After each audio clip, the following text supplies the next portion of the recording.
Welcome back, Rich Nation. My name is AJ, and today we're going to be reacting to ReZero Season 2, Episode 2. Last time, it felt more like, at least in the beginning, more like a recap. We got to find out what happened to Rem, got to see the multiple people of the cult, and just kind of see what's happening in the aftermath.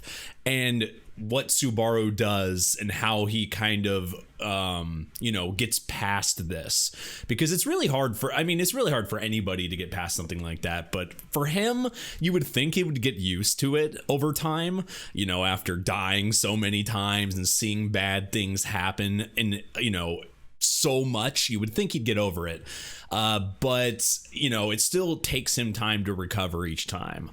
Anyway, if you guys are new to the channel, make sure you subscribe, smash that like button, hit that notification bell. You can also check out these reactions uncut and early, as well as this show and all my other shows over on patreon.com/ajrich123. It definitely helps. And let's go ahead and start.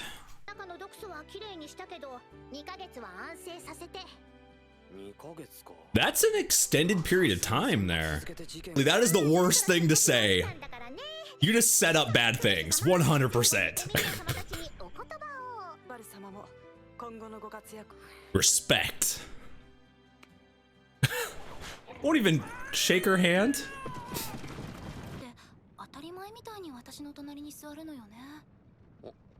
He's done it a million times, so it's surprising. We actually forget how many times he's done things over, especially with like Amelia. So he does that because maybe to her it's only been so many times, but to him it's probably been about 1,000 times more. So that's what I've never really understood when it comes to like the relationships in this. It's how do you get somebody to feel this, like you're always gonna, like Subaru's always gonna have these more intense feelings towards these people than they are going to be towards them because of the extended time. And just if you repeated the same day or the same events over and over and over again, let's say in the real world, you'd probably have more of a connection to the things that you're doing. But obviously, the other people would not. They wouldn't have anywhere near close. So it would make you look a little crazy because of that, because like you have these intense feelings and theirs just aren't on the same level. So how do you get on the same level? Is that even possible? Those are questions I like to ask in my head.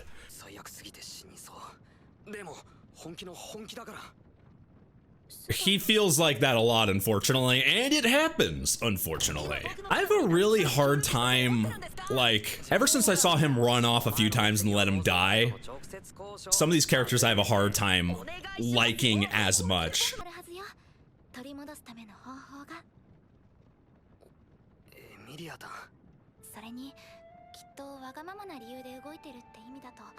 I think Subaru has become a lot less selfish.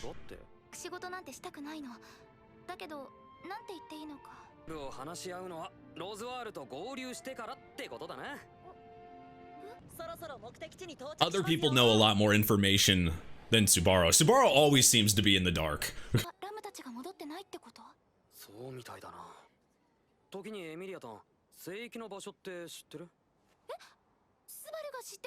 Okay, so nobody knows. A place Subaru hasn't been to. And they only just hear about it now? Or well, Subaru only hearing about it now.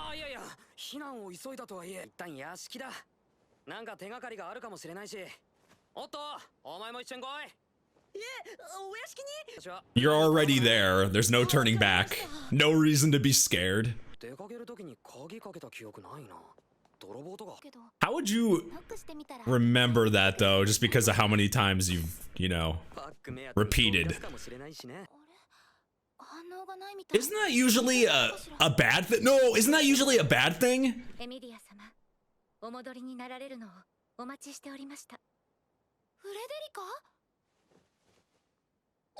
Yeah, that's some scary teeth.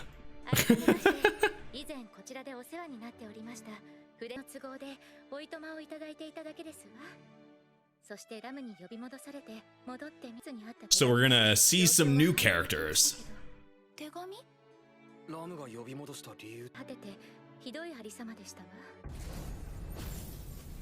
I wonder why it was such a wreck.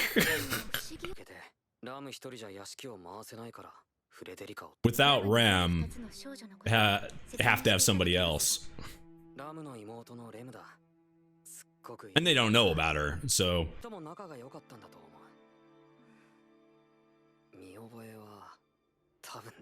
I also wonder how Ram, like, because Ram doesn't remember Ram and nobody remembers Ram, how would that affect Ram in general mentally? Because your twin, you don't even remember your twin. So would that like alter your personality or alter how you act? That's like some things you got to think about. Like if somebody gets erased like this, that means everybody else never known this person existed. So you would think if they had high interactions with people or they interacted with this person a lot and like a sister, maybe it would change how they actually are.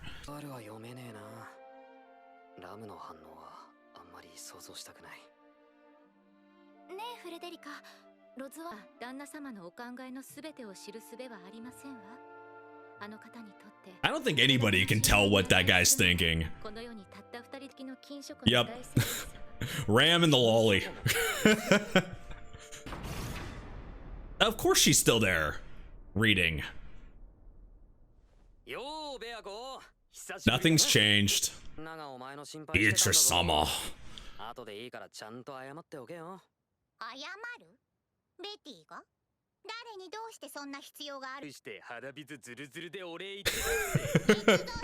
That would be hilarious. She wasn't even shedding tears when she saw people dying.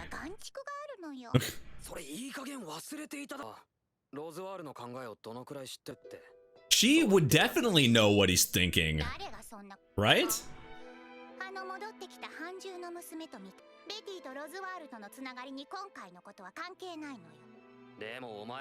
She's pretty much saying it's not relevant to the situation.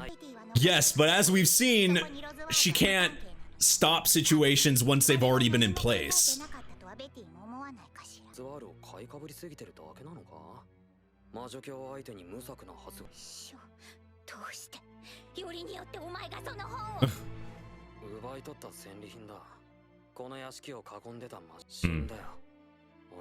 She knows a lot of information for sure.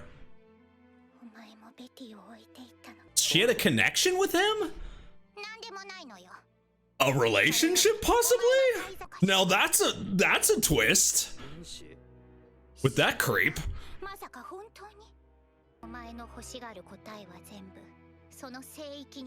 What is at the sanctuary? Everything? Huh. Why didn't we go there in the beginning? She seems super serious. And she's gonna make him fly out. Yeah.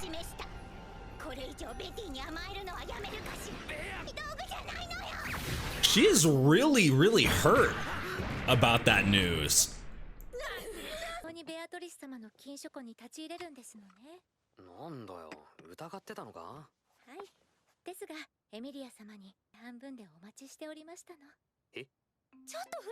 She looks really sweet, and then she smiles with that sharp teeth, and then she looks a little scary.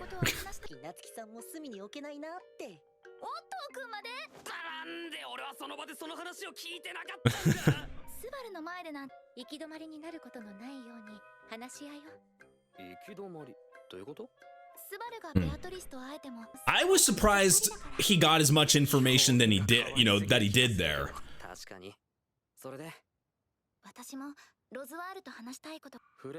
She gave him that much information, at least.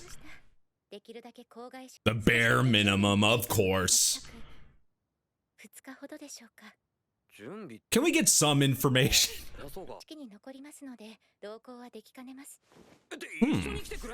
Draw a map or a guide or something?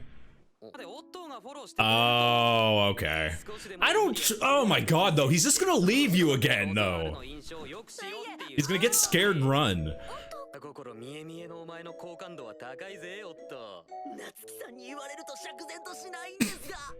Oh man, making fun of Otto's gotta be a requirement.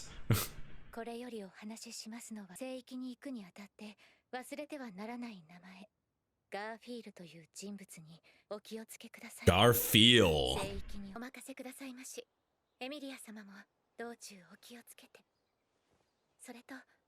Oh, so she didn't even have to go then. You just need some type of relic like that. That's cool though. It doesn't make it so you have to go with like a certain person or anything. They talk about the sanctuary like it's really an interesting place.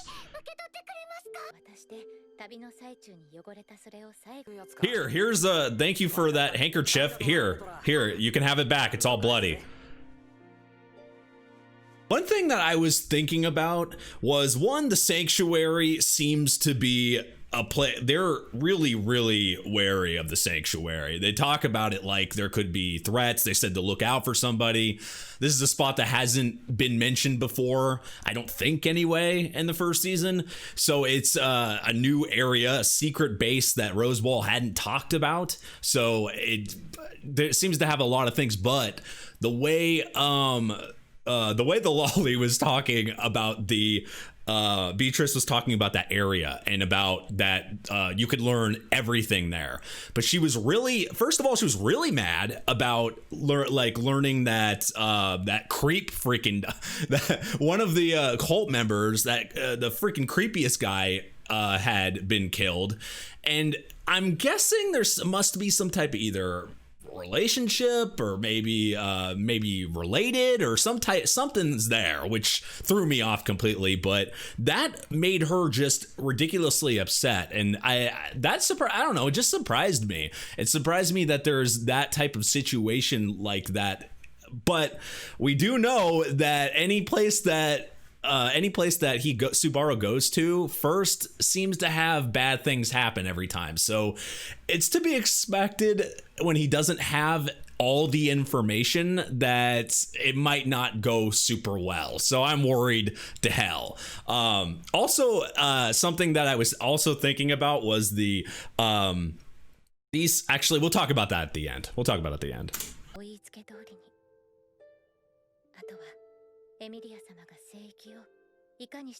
Are they making this some type of test for her?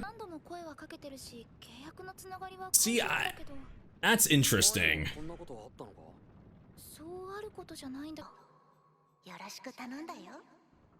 Oh, he did say that, so maybe he knew something. Maybe he's hibernating?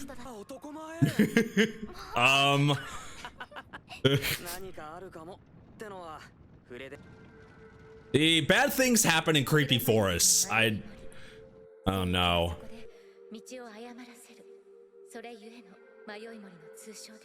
Okay, the name fits the area. It's written all over her face.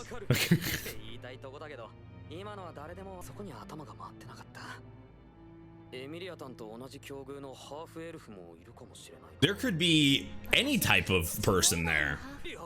Maybe they're close to the area and that's why it's activating. Oh. Wait, no, why? What is going on? Oh shit. What the fuck? Who's this little girl?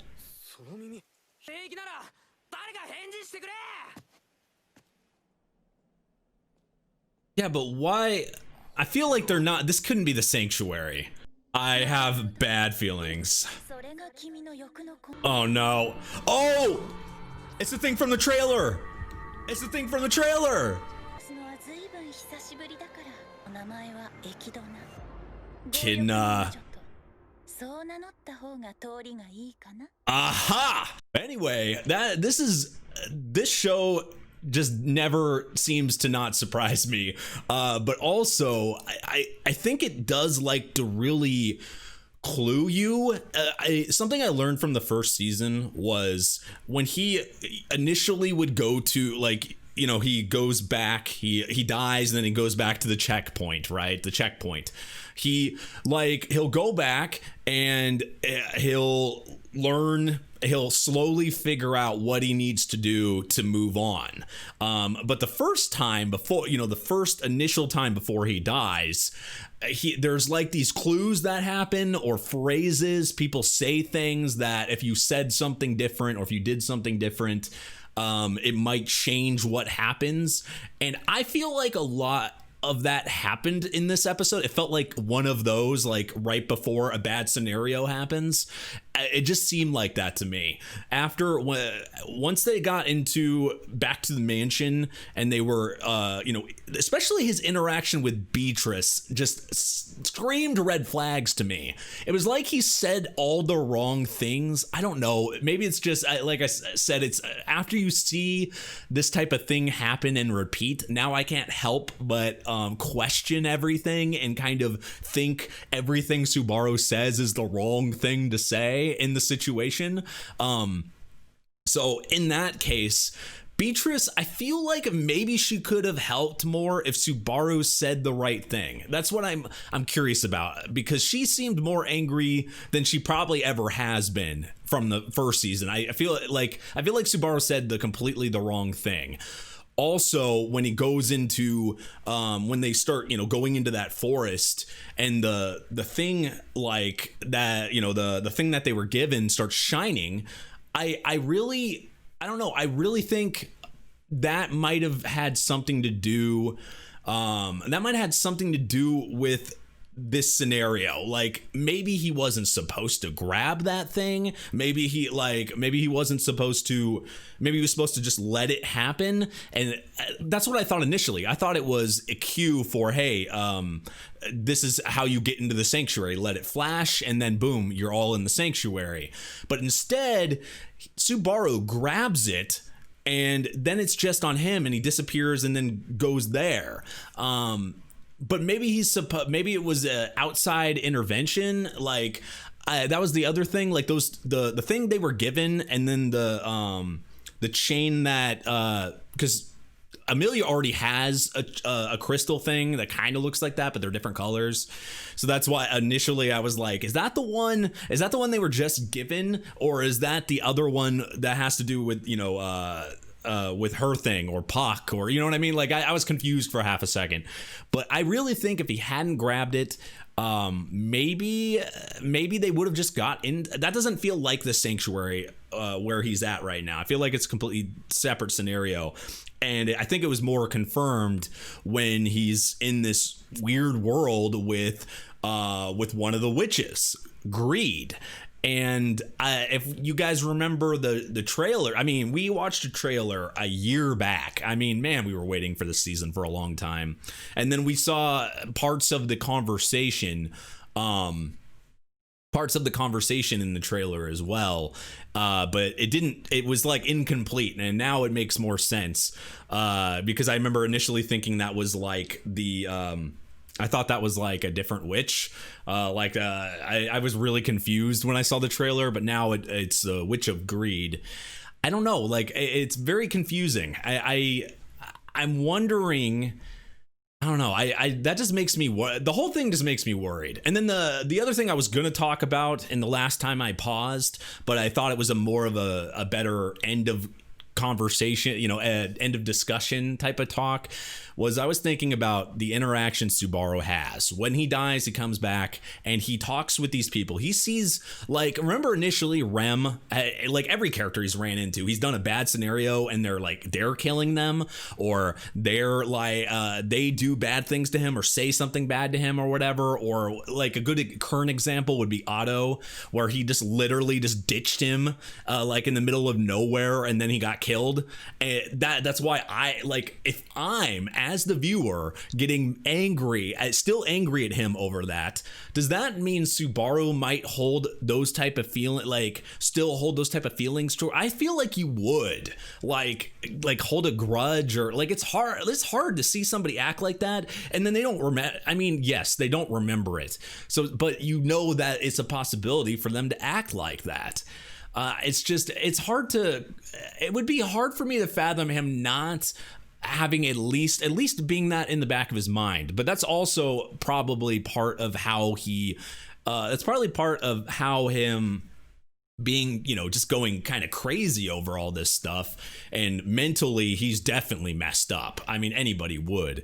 I think that's probably part of it. I'm sure he has that at least in the back of his head with some people, but I guess he was able to forget about Rem. I mean, even I was able to forget about Rem, acting like that, in one scenario, getting killed from her.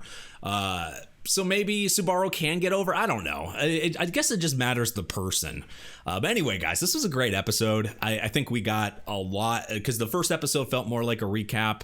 It was a bit slower. This one was way more like set up. It felt like we were learning things. I'm liking this. It's feeling like season one. I'm really this was a show I thoroughly enjoyed, and I've been waiting years for it. So it's nice to learn more information about these characters we've known for years. But anyway, guys, if you're new to the channel, make sure you subscribe, smash that like button, hit that notification bell. You can also check this episode uncut on patreon.com/ajrich123, as well as all my other shows early. And I have a twitch.tv/ajrich. I stream on there. You can go follow me on Twitter at ajrich123. Thank you for watching, and I will see you guys next time. Bye-bye.